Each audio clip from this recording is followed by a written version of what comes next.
जैसा कि last episode में हमने किन फेंग के घर पर ग्लेशियर वैली के मोकू के हमले को देखा कि उसने अपने दोनों ड्रैगन निकालकर किन फेंग पर हमला करना शुरू कर दिया था, लेकिन तभी वहाँ मिस्टिक ब्लैक फायर सेक्ट का एक एल्डर किंग फेंग के लिए यहाँ आ गया है। असल में जियांग ने मिस्टिक फायर सेक्ट से बात कर ली थी कि वो किन येंग, जो कि एक जीनियस लड़की है, उसको डिसेबल बना सकते हैं। इसलिए मिस्टिक ब्लैक फायर सेक्ट का एल्डर यहाँ किन येंग को लेने आया है और वो यहाँ आइस ग्लेशियर वैली के साथ इनका युद्ध होते हुए देखता है।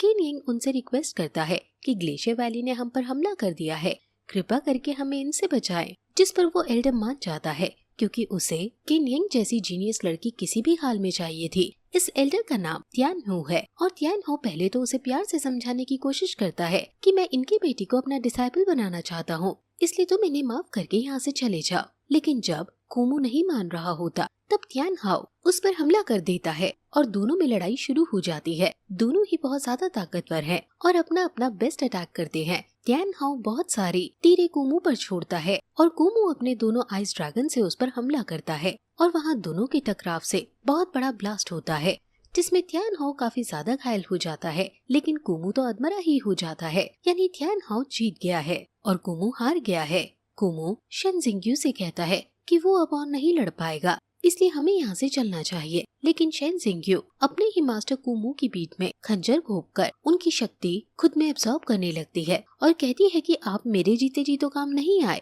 मरने के बाद आपकी सोल को मैं यूज कर रही हूँ। ये देखकर किनमिंग हैरान हो जाता है कि इंसानियत कितनी गिर सकती है कि उसने अपने ही टीचर को मार डाला। वो ब्लड थर्स्ट फॉर्मेशन का यूज करके उसकी आत्मा को और उसकी पार्ट्स को अपने अंदर लेने लगती है और ये भी किन फेंग के पिछले जन्म का जो दुश्मन है, जिसका नाम ज़्याओ हुआई था, उसकी टेक्निक है। ये सब ब्लड डेमन सेक्ट की टेक्निक है। यानी शन जिंग्यू ने सीक्रेटली ब्लड डेमन सेक्ट से दोस्ती कर ली है। अब शन जिंग्यू की कल्टीवेशन बढ़ गई है और वो जायंट पायरियलम के फर्स्ट स्टेज पर है। अब क्योंकि तियान हाओ भी बहुत घायल है, इसलिए वो आगे नहीं लड़ सकता। किन फेंग ही आगे शन जिंग्यू से लड़ता है और दोनों में लड़ाई शुरू हो जाती है। शन जिंग्यू को लगता है कि वो अब किन फेंग को आसानी से हरा देगी, लेकिन किन Feng heavenly part of formation का यूज करता है।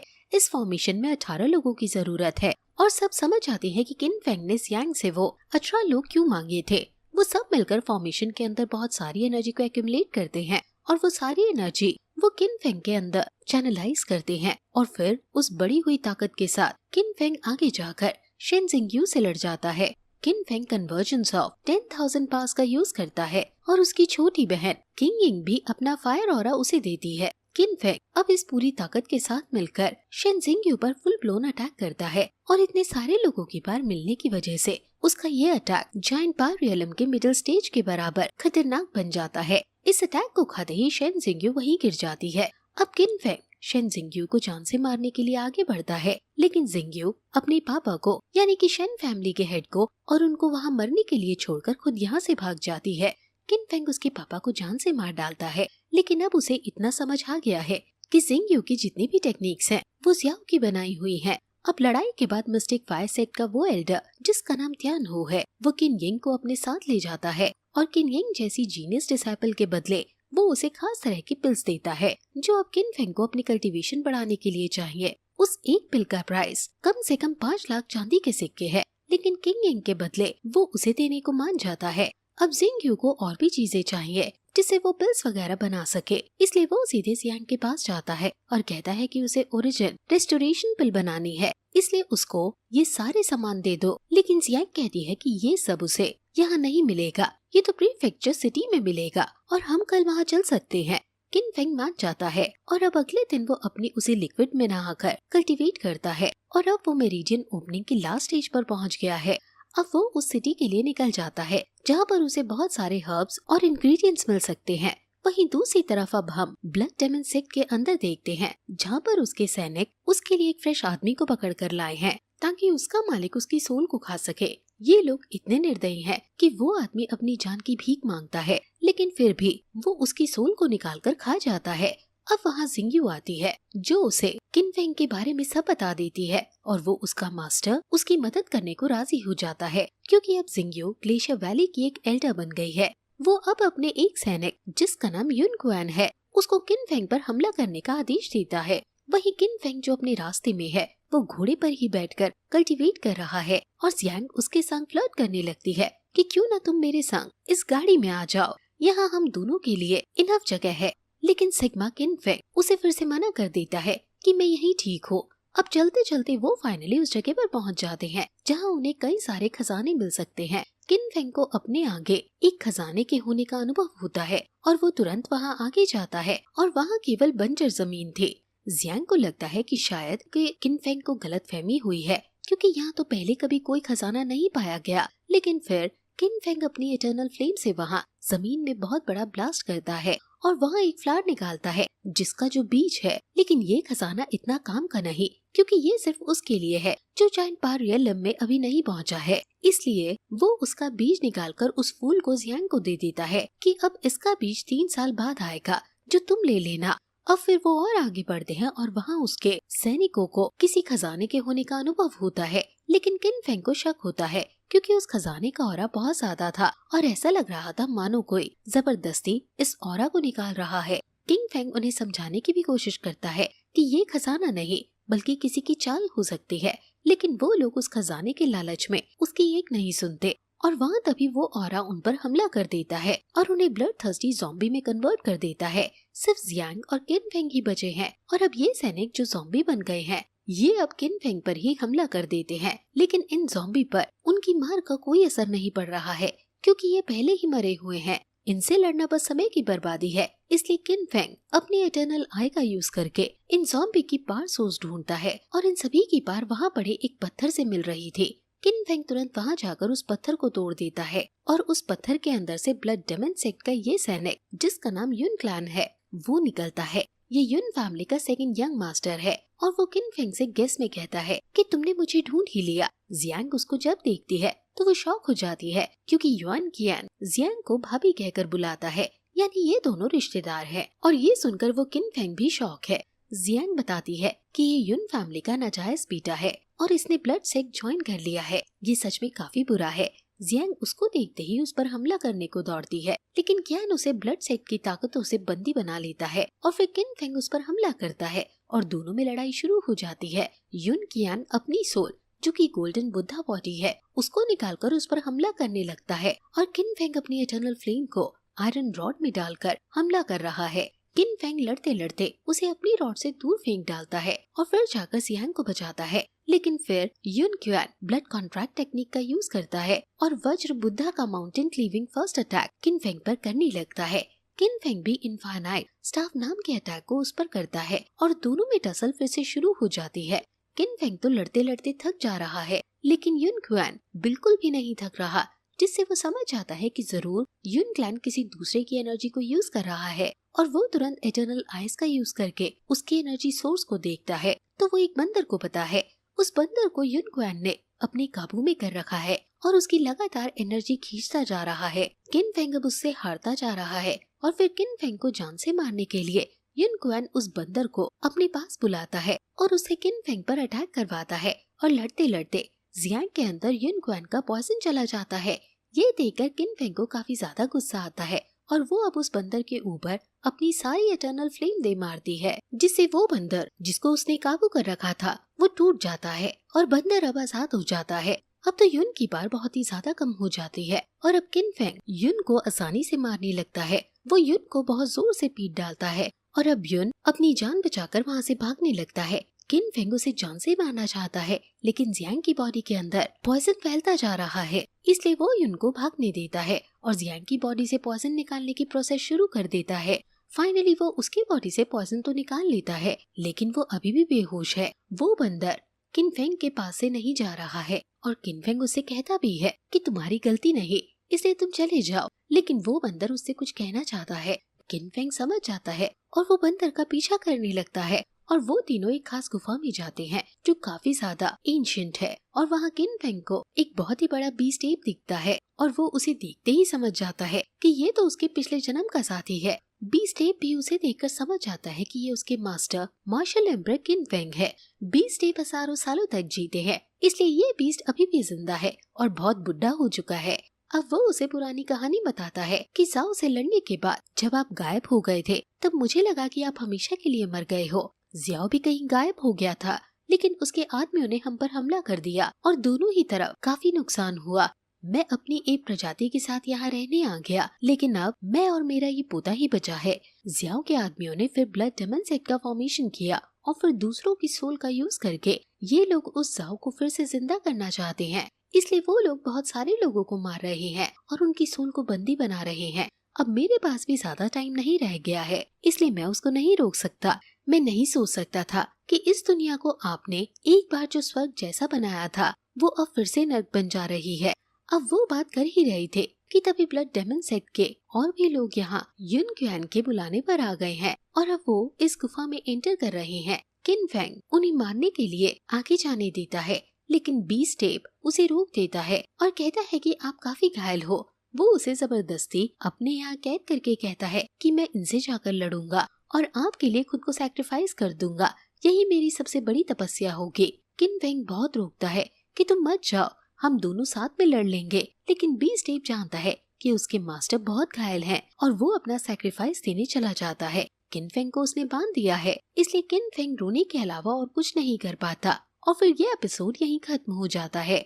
पिछले एपिसोड में हमने देखा कि किन फेंग को उस बड़े बंदर ने पकड़ लिया था और उसने खुद को कुर्बान करके किन फेंग को बचाया था, लेकिन ब्लड डेमन सेट का ताकतवर एल्डर बहुत मुश्किलों से उस जानवर को हराता है और गुफा का बड़ा दरवाजा तोड़ देता है। उसी पल किन फेंग भी अपनी कैद को तोड़ देता है। किन फेंग को पता नहीं है कि एल्डर का असली मकसद उसकी सोल पार को पकड़कर अपने मालिक खतरनाक लॉर्ड जू फेंग को देना है। उसी समय युन फैमिली का दूसरा बेटा जो उनका नाजायज बेटा है और अपने घर में अपनी पहचान बनाने के लिए बेचैन है, वो भी किन फेंग को पकड़ना चाहता है। इसी एल्डर के साथ मिलकर जैसे ही किन फेंग गुफा से बाहर निकलता है वो एल्डर पर तेज हमला कर देता है और एक बड़ी लड़ाई शुरू हो जाती है। किन फेंग और वो ताकतवर एल्डर दोनों अपनी पूरी ताकत से एक दूसरे पर वार कर रहे हैं। किन फेंग का पुराना दोस्त भी इसी राक्षस की वजह से मारा गया था, इसलिए किन फेंग गुस्से में और अपनी इटर्नल फ्लेम के साथ उस पर हमला करता है, लेकिन वो राक्षस अपनी ब्लड सोल नेटिव शील्ड निकालकर खुद को बचा लेता है।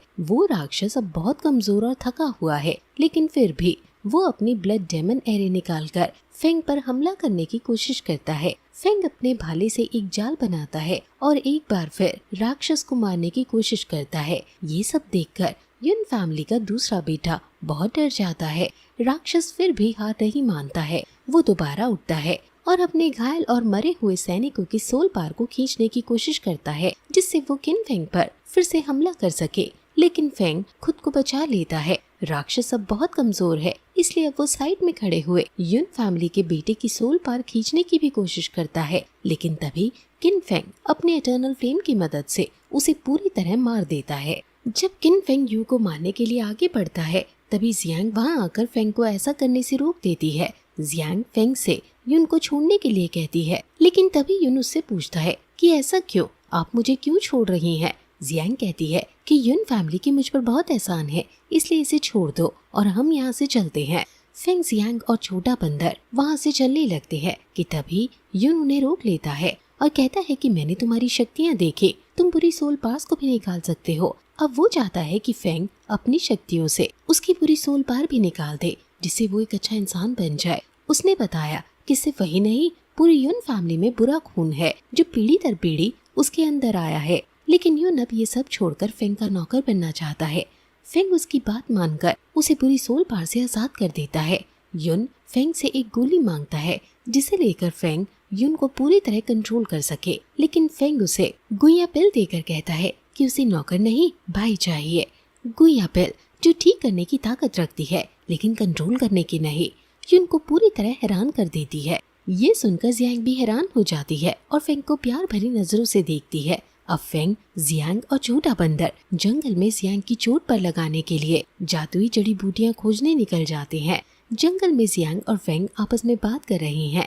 तभी जियांग की नजर चमकते हुए फूलों की तरफ पड़ती है। उसकी आंखें हैरान हो जाती हैं। वो बताती है कि ये बहुत ही कम मिलने वाले खास तरह के फूल हैं। साथ ही वो ये बताती है कि इन फूलों की कीमत 1 करोड़ चांदी के सिक्के जितनी होगी। तभी फेंग उसे रोकता है और हैरानी से कहता है कि तुम इस वक्त ठीक होने के लिए ना सोचकर चांदी के सिक्कों के बारे में सोच रही हो। लेकिन जियांग जवाब में कहती है कि क्या तुम्हारे होते मुझे ठीक होने की चिंता करने की कोई जरूरत है? जिसे सुनकर फेंग शर्मा जाता है और खांसने लगता है।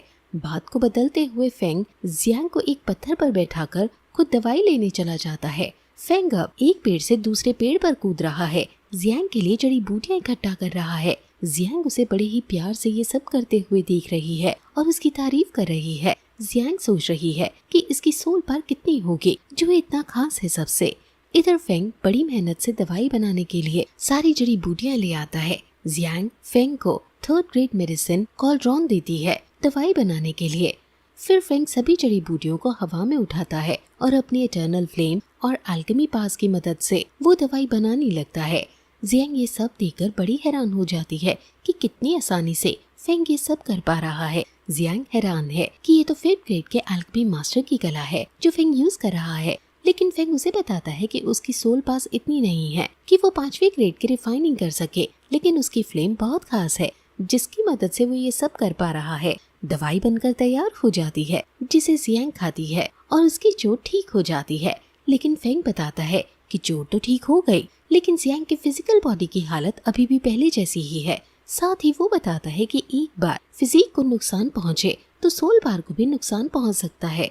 जियांग कहती है कि उसके पास एक खास फिजिक है जो एक कायोटिक डिवाइन बॉडी है, लेकिन लोग अक्सर इसे बेकार बोलते हैं। फेंग उसे हिम्मत देते हुए कहता है कि कायोटिक डिवाइन बॉडी पूरी तरह से बेकार नहीं होती है। ये सुनकर जियांग बहुत हैरान हो जाती है कि उसकी सोल पावर बढ़ सकती है, उसे तो ये पहले कभी महसूस ही नहीं हुआ। फेंग उसे कारण बताते हुए कहता है कि क्योंकि तुम्हारी कल्टीवेशन पावर बहुत कम है इसलिए ऐसा है। जब तुम ओपन मेरिडियन स्टेट में जाओगे तो तुम्हें अपनी सोल पावर महसूस होने लगेगी।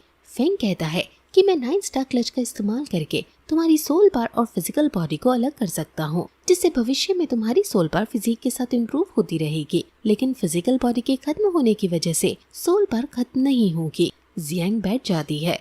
जियांग पर फेंग अपनी 9 स्टार क्लच टेक्निक का इस्तेमाल करना शुरू करता है। तभी वहाँ पर एक 3rd लेवल का सबसे ताकतवर राक्षस अचानक आ जाता है। फेंग अपना काम बीच में नहीं रोक सकता, इसलिए वो छोटे बंदर से राक्षस को रोकने के लिए कहता है। बंदर और राक्षस की आपस में लड़ाई हो रही है, लेकिन बंदर अब थोड़ा कमजोर पड़ रहा है। ये देखकर फेंग उसे अपने ऑक्शन में जीता हुआ भाला देता है और इटर्नल फ्लेम की मदद से उसे लड़ने के लिए कुछ तरीके भी बताता है। बंदर उन्हें इस्तेमाल करके राक्षस को रोक ही रहा है, लेकिन तभी उसे वहाँ एक सुंदर सी फीमेल बंदरिया दिख जाती है और वो उसके प्यार में पड़कर उसके पीछे जाने लगता है। जियांग फेंग की शक्तियों को देखकर और हैरान हो जाती है। मौका देखकर राक्षस फेंग और जियांग पर हमला करने लगता है। फेंग हालांकि बड़ी चालाकी से घूमकर हमलों से बच जाता है। वो फिर अपने भाले का यूज करके राक्षस को एक बड़े जाल में कैद कर लेता है, जिससे वो जियांग की सोल पावर और फिजिक को अलग करने का जरूरी काम फिर से शुरू कर सके। टेक्निक के जरिए फेंग को पता चलता है कि जियांग की सोल पावर 6th ग्रेड के purple gold spirit flower God की है और वो उसकी सोल पावर और फिजिक को अलग करके 9 स्टार टेक्निक को पूरा कर देता है। उसी पल राक्षस जाल को तोड़कर उसमें से बाहर आ जाता है और फेंग पर हमला करने की कोशिश करता है। फेंग भी उसे अपने भाले की मदद से जोर से मारता है और राक्षस कहीं दूर जाकर गिर जाता है। जियांग फेंग के पास आकर उसके बारे में पूछती है कि तुम ठीक तो हो। फेंग कहता है कि ये सब कोई परेशानी नहीं थी। तभी फेंग को छोटे बंदर का ख्याल आता है कि वो कहाँ रह गया, कहीं वो किसी मुसीबत में तो नहीं है। वो जैसे ही पीछे मुड़कर जियांग की तरफ देखता है तो जियांग उसे प्यार से देख रही होती है, जिससे फेंग बहुत शर्मा जाता है और वहाँ से जाने लगता है। जियांग उसके साथ फ्लर्ट करने लगती है कि आप मुझे जियो बुला सकते हैं, लेकिन फेंग छोटा बंदर को ढूंढने के लिए वहाँ से निकल जाता है। जियांग फिर से पीछे से बोलने लगती है कि तुम मुझे प्यार से जियाओयू भी बुला सकते हो। फेंग मंकी को ढूंढने की कोशिश करता है कि तभी वहाँ पेड़ के पीछे से जियांग निकल कर आती है। असल में ये जियांग नहीं है, ये यूशु स्पिरिचुअल मैरो है, जो कि एक आत्मा है जिसने जियांग का रूप लिया हुआ है। स्पिरिचुअल मैरो जियांग के रूप में ही फेंग के पास आता है और उसके करीब आने की कोशिश करता है और उसे प्यार करने लगता है। फेंग ये सब देखकर बहुत झिझक जाता है, लेकिन तभी उसे आभास होता है कि ये तो कुछ गड़बड़ है। वो जियांग का हाथ पकड़कर अपनी शक्तियों की मदद से देख लेता है कि ये यूशु स्पिरिचुअल मैरो है। फेंग फिर अपनी इटर्नल फ्लेम का यूज करता है, मैरो को पास आने के लिए कहता है और फिर अपनी टैबलेट से मैरो को एक थप्पड़ मारता है, जिससे मैरो जमीन पर जाकर गिर जाता है और वहाँ से भागने की कोशिश करता है। लेकिन फेंग अपने भाले की मदद से उससे लड़ने की कोशिश करता है कि जब भी मैरो उसे अपनी डालियों से पकड़ लेती है। मैरो बताता है कि उसकी डालियाँ ओपनिंग में रियलिम की हैं, जिन्हें तोड़ पाना बहुत मुश्किल है। लेकिन फेंग भी अपनी सोल पावर की मदद से आजाद हो जाता है और मैरो पर हमला करने लगता है। लेकिन मैरो वहाँ से भागने में सफल हो जाता है और अपने होली राइम में चला जाता है। फेंग भी उसके पीछे वहाँ चला जाता है। फेंग अब एक नई दुनिया में आ जाता है, जहाँ पर बीच में एक बड़ा सा एस्ट्रोलॉजी चार्ट है, जिसे देखकर वो कहता है कि ये तो मेरे लोहे के आयरन जैसा दिखता है। यहाँ पर बहुत से होली आर्टिफैक्ट्स हैं जो हवा में घूम रहे हैं। तभी फेंग के पीछे हमें दिखाई देता है यूशु स्पिरिचुअल मैरो, जो कि इस जगह पर पिछले 100 सालों से रहता है। मैरो कहता है कि एस्ट्रोलॉजी की फील्ड में मैं भगवान हूँ। ये सब कहते ही वो फेंग पर हमला करना शुरू कर देता है। फेंग खुद को बचाने की कोशिश करता है, लेकिन मैरो उसे चारों ओर से घेर लेता है। मैरो एक बड़ा सा आर्टिफैक्ट किनफेंग के ऊपर फेंकता है, जिससे फेंग गिरने लगता है और नीचे से एक बड़ा सा गोला आकर चार्ट पर गिर जाता है। अब फेंग के हर तरफ आग है। तभी एक फेयरी ड्रैगन आता है और आग निकालने लगता है, लेकिन फेंग जैसे ही ऊपर हमला करने के लिए उठता है, तभी एक जादुई हाथ आकर फेंग को नीचे जकड़ लेता है। तभी मैरो भी हमें नजर आता है, जो बड़े ही अकड़ के साथ कहता है कि चाहे आसमान कितना भी ऊपर और धरती कितनी भी गहरी हो, लेकिन मेरी दुनिया से कोई बाहर नहीं जा सकता। तभी फेंग अपने भाले की मदद से दीवारें बनाता है, जो कि एक बड़े से बॉक्स का रूप ले लेती हैं, जिसमें मैरो अंदर कैद हो जाता है। इस तरह फेंग मैरो के सारे मैजिक वेपन्स को कंट्रोल कर लेता है। मैरो भी बॉक्स से निकलने की बहुत कोशिश करता है, लेकिन फेंग की पास के आगे हार जाता है। मैरो उससे अपनी जिंदगी की भीख मांगता है, लेकिन फेंग उसे मार देता है, क्योंकि वो बहुत से लोगों को अपने मैजिक वेपन से हार्म कर चुका है और 3 बॉटल्स में उसकी पावर को स्टोर कर लेता है। अब फेंग मंकी को ढूंढने के लिए जाता है। मंकी एक पेड़ को अपनी फीमेल मंकी समझकर किस कर रहा होता है कि वहाँ फेंग उसी जगह कर वापस ले आता है। जियांग फेंग के पास आकर उसके बारे में पूछती है कि तुम कैसे हो। फेंग हंसकर मजाक में कहता है कि मैं ठीक हूँ, लेकिन ये छोटा बंदर कहीं और ही है। ये सुनकर जियांग भी हंस जाती है। जियांग फिर से फेंग से फ्लर्ट करने लगती है और पूछती है कि क्या तुम्हें लड़कियां नहीं पसंद। ये सुनकर फेंग फिर से झिझक उठता है और बात को घुमाने के लिए यूशु स्पिरिचुअल मैरो के बारे में बताने लग जाता है। फेंग कहता है कि ये बोतल को पीकर तुम्हारा फिजिक और बेहतर हो जाएगा। जियांग फेंग से शर्माते हुए पूछती है कि फेंग, तुम मुझे ठीक कर रहे हो, मैं इसका कर्ज कैसे चुकाऊंगी। लेकिन फेंग उससे कहता है कि ऐसा कुछ नहीं, क्या तुमने भी मेरी पहले कुछ पाने के लिए मदद की थी। फेंग जियांग से कहती है कि हम दोस्त हैं, जिसे सुनकर जियांग उदास हो जाती है और सोचती है क्या सिर्फ दोस्त हैं। अब हम देखते हैं कि 3 बिजलियां चमकती हैं और जियांग, फेंग और छोटा बंदर तीनों साथ बैठकर अपनी शक्तियां बढ़ा रहे हैं। फेंग की इटर्नल फ्लेम की बार्स पूरी तरह वापस आ गई हैं। जियांग ओपन मेरिडियन स्टेट में आ गई है और उसकी 6 ग्रेड की सोल पावर की ताकत बढ़कर 7 ग्रेड की हो गई है। छोटा बंदर भी अपग्रेड होकर 3rd लेवल पर आ गया है। अब ये तीनों अपनी बढ़ी हुई शक्तियों के साथ वापस लैंगशन कंट्री के लिए निकलने लगते हैं। इसी के साथ ये एपिसोड यहीं खत्म हो जाता है।